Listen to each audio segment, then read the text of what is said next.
이 책은 명확하게 이렇게 말하고 있어요. 부모는 아이들을 통제할 수 없다. 명쾌하다. 네. 안녕하세요. 들어는 봤지만 읽지는 못한 당신을 위한 다독다독 책장을 열겠습니다. 네, 안녕하세요. 안녕하세요. 야. 네. 오늘 저희가 또 육아책 가지고 왔잖아요. 네. 오랜만에 또 육아책. 네. 이게 백신처럼 한 번씩 맞아줘야 돼. 그래야 또 한번 반성하고. 네, 그러니까 한 번씩 또 아이 키우는 게 이게 맞나? 내가 또 놓치는 거 없나? 네. 아니면 이 고민들 해결할 방법이 있나? 이렇게 하면서 그래서 오늘 가지고 온 책이 놓아주는 엄마, 주도하는 아이인데요. 삶의 통제권에 대한 이야기예요. 근데 엄마 말대로 해, 오늘 했어, 막 이런 것들 매일 싸우고 뭔가 투쟁이 되는 그런 전쟁이 이슈들, 일어나죠. 네, 전쟁이 매일 일어나게 되는데 그런 문제들을 어떻게 바라보고 해결할 수 있을까에 대한 책입니다. 제가 좀 책 설명을 해드리면 이 책은 미국 책이고요. 두 분의 저자가 참여를 하신 책인데 이 두 분이 굉장히 다른 전문가예요.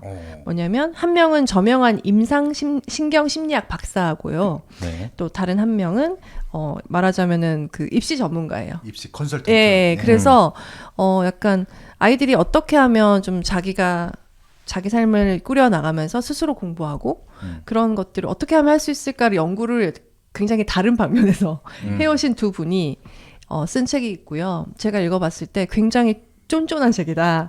뭐냐면 밀도가 굉장히 높은 책이에요. 그래서 읽다가 이건 유용해 하고 하나씩 걸리는 책이 아니라 굉장히 밀도 있게 도움되는 내용이 가득 담긴 그런 책이라고 생각을 맞아요. 합니다. 네. 그리고 이 책을 보고 딱 느낀 건 미국이나 우리나 뭐 다를 건 없구나. 전 그러니까요. 세계가 뭐 비슷하구나. 네네, 그런 네. 걸 좀 느꼈어요. 맞아요. 아이와의 문제에 있어서는 만국 공통이더라. 네. 오히려 더 심한 측면들이 있는 것 같아요. 또 사람들이. 그런 것도 좀 있는 것 따지시는 같기도 하고. 분들 같은 경우는 더 디테일하게 네. 따지는 것 같다. 그런 네. 생각이 듭니다.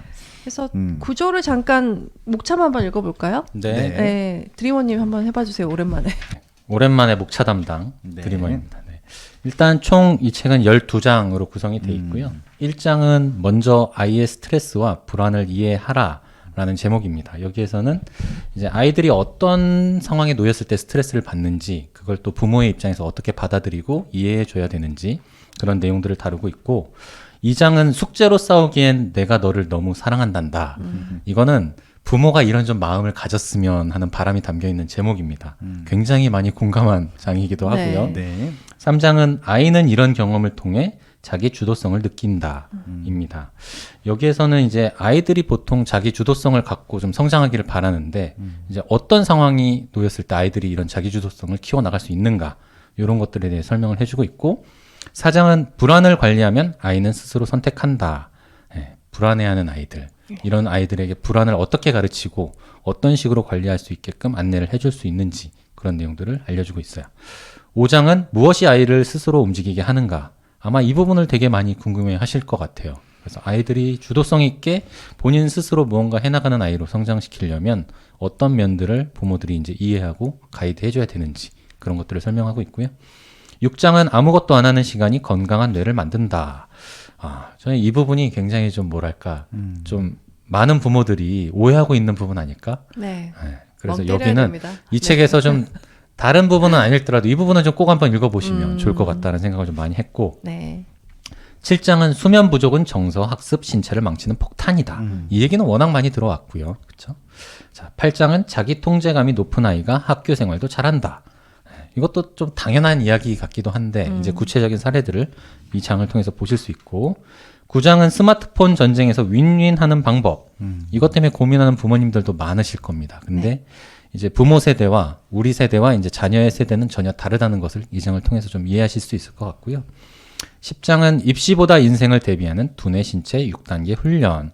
그럼 도대체 이제 아이들을 어떤 식으로 좀 교육하고 어떤 식으로 가이드를 해줘야 되는가에 대해서 좀 여기서 힌트를 좀 제시해주고 있고, 11장은 학습장애, ADHD, ASD 아이들을 위한 자율성 키우기.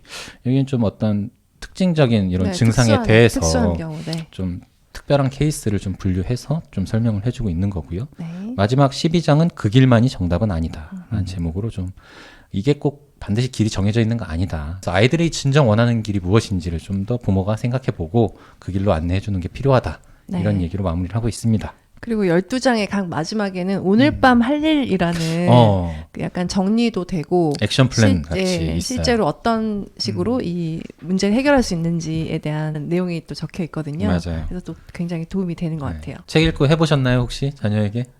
저는 아이한테 이렇게 얘기를 했죠. 네 삶이라고. 그러니까 전 진짜로 매일 좀 저는 이제 습관이 중요하다라고 되게 몰입되어 있었어요.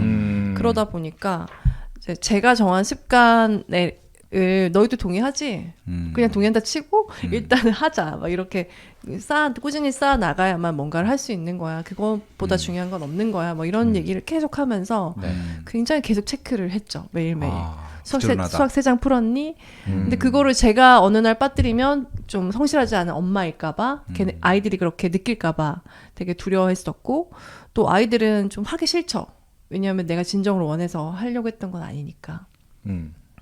그래서 매일 실랑이를 그렇게 매일매일 하고, 이제 밤 되면 이제 아직 안 된 과제들이 있고, 왜 놀았냐, 낮에 놀았냐. 저도 그렇게 벼락치기를 하면서 아이들에게는 그렇게 뭐라 하고 그렇게 지내왔었는데, 이 책을 읽으면서 첫째에게 아이가 이제 제가 다독다독해서 매주 무슨 책을 하는지 궁금해 하거든요.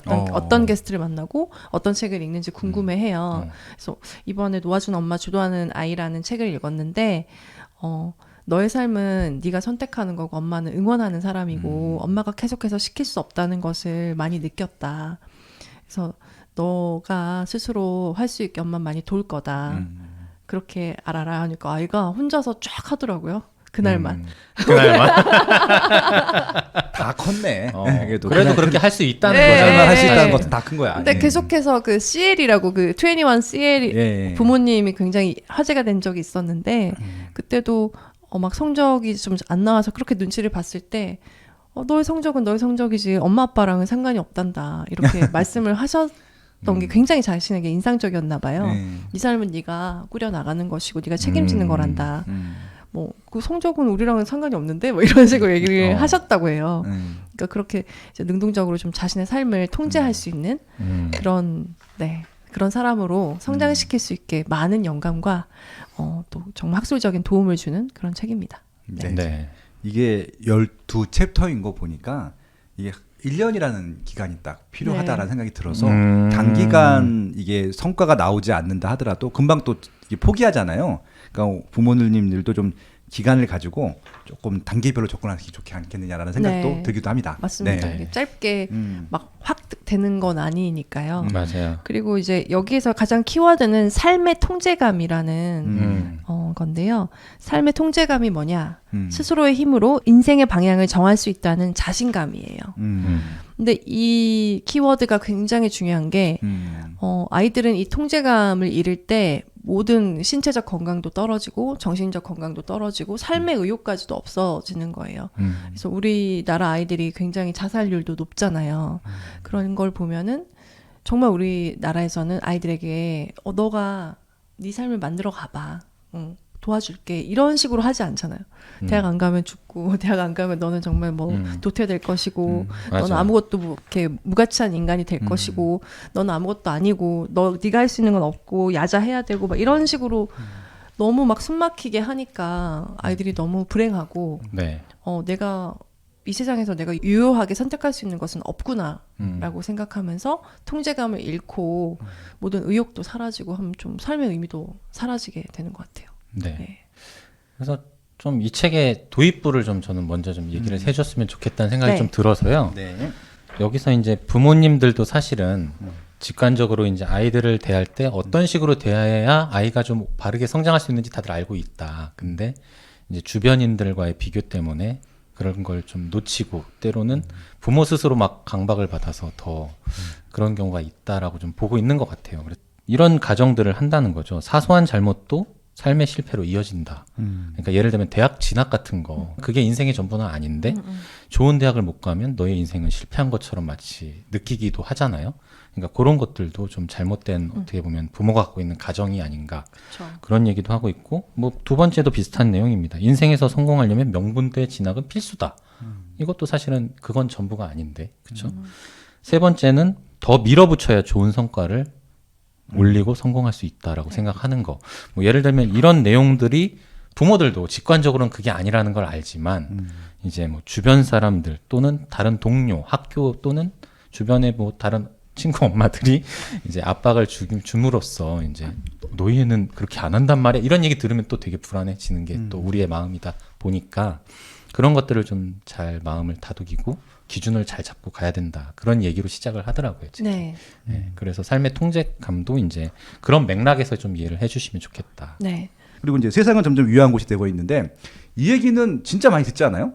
세상이 점점 위험해지고 예, 예. 있다. 이게 비단 한국뿐만이 아니라 외국도 똑같은 생각이 있다라고 하는 것들에 대해서는 우리가 위험한 것들에 대한 뭔가 인식이 조금 다른 것 같아요. 그쵸. 그러니까 이게 좀 뭐가 위험한지도 모르겠고 진짜 위험한 게 무엇인지에 대한 정의도 안 되어 있는 것이 아닌가 뭐 그런 생각이 들기도 했었어요. 네, 우리들이 보통 이제 SNS를 켜거나 뉴스를 켰을 때 온라인이 너무 빠르게 이제 많은 것들을 보여주니까 뭐 가장 부유한 사람, 가장 예쁜 사람뿐만 아니라 가장 네. 위험한 사건도 피부에 와닿게 매일매일 전 세계의 그냥 강력 사건들을 볼 수 있기 때문에 세상이 점점 위험해지고 있다고 생각을 하는 거죠. 그래서 뭐 연쇄살인이라거나 혹은 뭐 유아를 대상으로 한 그런 나쁜 범죄 같은 거 정말 모르고 싶었던 그런 것들이 매일 정말 이슈가 돼서 보이니까 세상이 다 그렇게 보이는 거예요. 그게 뭐 책에서도 잠깐 얼핏 소개를 하지만 실제 어떤 테러 사건을 직접 경험한 사람과 네. 그거를 뭐 방송 같은 데서 이렇게 자극적인 편집을 통해서 본 사람들의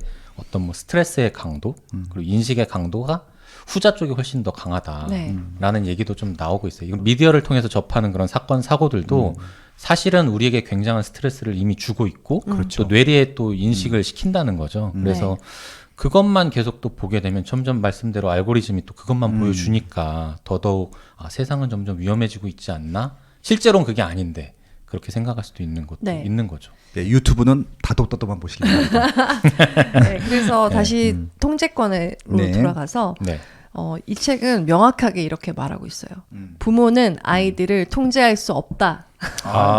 명쾌하다. 네. 명쾌하다. 그러니까 들어가면 하는 얘기가 뭐 통제할 수 있을 수도 있고 이렇게 얘기하지 않고 왜 아니에요 통제할 수 있어요 내가 이렇게 하니까 아이들이 이렇게 하는 걸요 이렇게 얘기를 할 거예요. 근데 만약에 제가 뭐 오이를 애기한테 먹이고 싶어요. 그럼 입을 벌려가지고 씹게 해서 턱을 막 움직여서 삼키게 하는 삼켜 해서 하는 거는 아이가 하는 게 아니잖아요. 그러니까 오이가 얼마나 상큼하고 맛있고 뭐 몸에도 좋고 너 피부도 좋아지고 이렇게 해서 뭐 설득해서 먹일 수는 있겠지만 아이 뭐 입에까지 오이를 넣게 하는데 성공할 수 있죠. 애가 안 씹을 수도 있잖아요. 그러니까 우리는 아이를 통제할 수 없다라는 거예요. 그래서 우리는 부모가 자신을 아이의 관리자가 아니라 조언자로 생각해주길 바라는 마음으로 이 책을 썼다. 저도 제가 매니저라는 생각을 버릴 수 없었거든요. 맞아. 막 스케줄 띄고 학생 막 그런 느낌 내가 매니저다 이런 생각을 자꾸 하게 되더라고요. 그리고 아이가 이런 걸 좀 잘하는 것 같으니까 내가 이건 쪽으로 학원을 다니게 해주고 뭐 수업을 막 짜면서 학원을 막 짜면서 애가 더 바쁘게 막 만들어버리고 그런 식으로 매니저라고 생각을 했는데 너는 이렇게 하고 싶니라고 사실 안 물어봤어요. 근데 그런 좀 태도에 대해서 많이 반성을 했습니다. 네. 먼저 1장부터 들어가 볼게요. 네. 1장에는 먼저 아이의 스트레스와 불안을 이해하라. 이해하라. 네. 그래서 스트레스에 대해서 되게 자세하게 이야기를 해주고 있어요. 그래서 스트레스가 4가지 요소가 있다. 근데 우리도 너무 스트레스 받는다라고 얘기했는데 그 스트레스에도 이름을 붙여줄 수 있는 거예요. 어떤 스트레스가 있냐? 완전 새로운 거. 내가 한 번도 이렇게 모르는 거, 안 해본 거. 그다음에 2번째 예측 불가한 거. 내가 이걸 했는데 이렇게 될까? 알 수 없는 거. 그리고 자아에 대한 위협. 이런 건 당연히 스트레스 받을 거고요. 그리고 삶의 통제감이 없는 것. 이것이 스트레스의 주요 4가지 요소라고 해요. 그래서 아이도 스트레스 받는다라고 말하거나 느낄 수 있잖아요. 나 역시도 그렇고. 그러면 내가 왜 이렇게 스트레스를 받지? 상사 때문에 정말 짜증이 나는데 이건 내가 삶의 통제감이 없기 때문에 스트레스를 받는구나. 혹은 아, 내가 너무 피곤해서 진짜 너무 피곤해서 견딜 수가 없어서 좀 이건 자아에 대한 위협일 수도 있고 그렇죠. 그러니까 이런 삶의 통제감일 수도 있고 그런 식으로 이 스트레스를 파악을 하고 그러니까 아이가 우리 애는 절대 스트레스 안 받게 해줄 거예요 이러고 과보하는 것보다 네. 아이는 자라나면서 스트레스 상황을 완전히 피할 수는 없어요. 하지만 그걸 어떻게 다루고 어떻게 활용할 수 있는지는 우리가 가르쳐 줄 수 있습니다. 그렇죠. 네. 그래서 스트레스를 받았을 때 스트레스도 긍정적인 스트레스가 있는 거예요. 그래서 만약에 뭐 우리 아이가 이번에 개주가 됐거든요. 그러면은 시합하기 전에 엄청 떨릴 거잖아요. 왜냐하면 단체전이니까 내가 넘어지거나 내가 천천히 달려서 막 순위가 미끌러지거나 이러면 스트레스 받잖아요. 뒤처질까봐 불안하기도 근데 이런 하고. 것들은 좀 긍정적인 스트레스예요. 내가 더 그렇죠. 잘할 수 있고 또 내가 하고 나면 성취감도 느낄 수 있는 좀 긍정적인 긴장감이죠. 이거 말고 독성 스트레스가 있는 거예요. 그렇죠, 그렇죠. 이 스트레스는 주변에 도움도 없는데 굉장히 오랜 스트레스가 지속이 되면 이건 거의 뇌에까지 영향을 끼치고 좀 뇌세포를 파괴한다고 해야 되나? 그렇게 되는 거예요. 그래서 여기 뭐 생쥐 실험이 나오던데 이 갓 태어난 생쥐를 엄마랑 한 3시간 동안 떼어놨다가 다시 엄마한테 이렇게 돌려주면 엄마가 막 쓰다듬어주고 핥아준대요. 근데 그거를 한 여러 번 했대요. 스트레스 주고 위로받고 스트레스 주고 위로받고 반복을 했는데 나중에 컸을 때 그렇게 어릴 때 스트레스 조금 강화한 쥐가 훨씬 더 건강하게 잘 살았다는 거예요. 근데 한 하루 정도를 떼어놓으면 그 쥐는 스트레스가 아주 취약한 쥐가 되었다고 해요. 너무 심한 스트레스를 받아서. 그러니까 아이들이 스트레스에 노출됐을 때 아까 얘기한 스트레스의 4요소가 있었잖아요. 이 아이가 학교에 이번에 들어갔는데 새로운 환경에 막 친구와 환경이 너무 바뀌어서 힘들어하나? 그러면은 내가 어떻게 이걸 위로해 줄 수 있을까? 이런 식으로 생각을 해서 아이가 스트레스 좀 잘 다루고 이야기 나눌 수 있도록 많이 도와줘야 된다는 얘기를 하고 있습니다. 그 4가지 중에 저는 좀 네. 뭐랄까 제가 느끼기에는 네. 네. 뭐 새로운 것에 대한 스트레스 그리고 예측 불가능한 한 것에 대한 스트레스 그리고 자아에 대한 위협 그리고 삶의 통제감 이렇게 4개였었는데 네 번째 삶의 통제감에 대한 부분을 부모가 굉장히 아이를 이렇게 관리하려고 하고 뭔가 너는 이렇게 해야 돼라고 되게 아이를 쥐어짜는 부분이 없지 않아 있잖아요. 그래서 이 부분에 대해서 좀 강조를 하려고 했던 건 아닌가라는 맞아요. 생각이 좀 네. 많이 들었어요. 이 책을 근데 보면서. 막 방금 스트레스 얘기를 많이 했는데 네. 삶의 통제감이 스트레스의 해독제라고 해요. 그러니까 그걸 내가 갖고 있는 것. 그쵸. 내가 새로운 환경을 괜찮아. 너가 매일 볼 선생님이고 친구들이야. 그리고 너가 1주일, 2주일이 지나면 아주 편안해질 거야. 친해지면 너무 재밌단다. 뭐 이런 식으로 내가 통제할 수 있을 거라는 기대 혹은 아니면은 너무 회사가 힘드니까 그만둬야겠다. 이것도 통제감일 수 있잖아요. 이 상황을 나는 이제 끊을 수 있어라고 생각하는 거.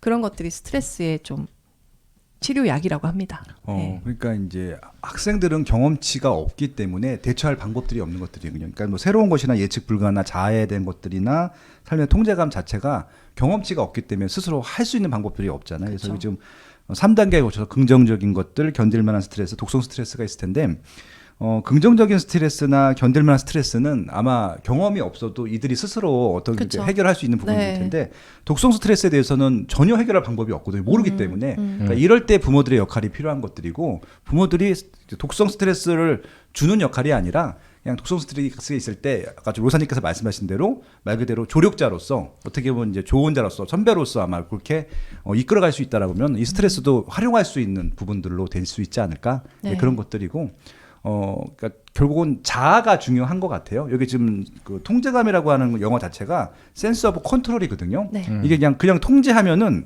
규제 뭐 우리가 이런 생각이 들어서 맞아요. 단어가 찍어 좀 누르는 느낌이 드는데 그게 어감이죠. 아니라 네. 예, 컨트롤은 내가 내 마음대로 할 수 있다는 그런 조정, 의미잖아요. 조정. 예. 네. 그리고 내 말대로 컨트롤을 할 수 있는 능력을 키워주는 게 바로 이런 것들에 대한 목적이 맞습니다. 아닐까 그런 생각이 되네요. 네. 그래서 1장에 오늘 밤 할 일은 이제 매장에 오늘 밤 할 일이 주어지는데 아이가 가진 통제력 목록 만들기. 근데 이거 그렇죠. 보면서 저 좀 충격받았어요. 왜요?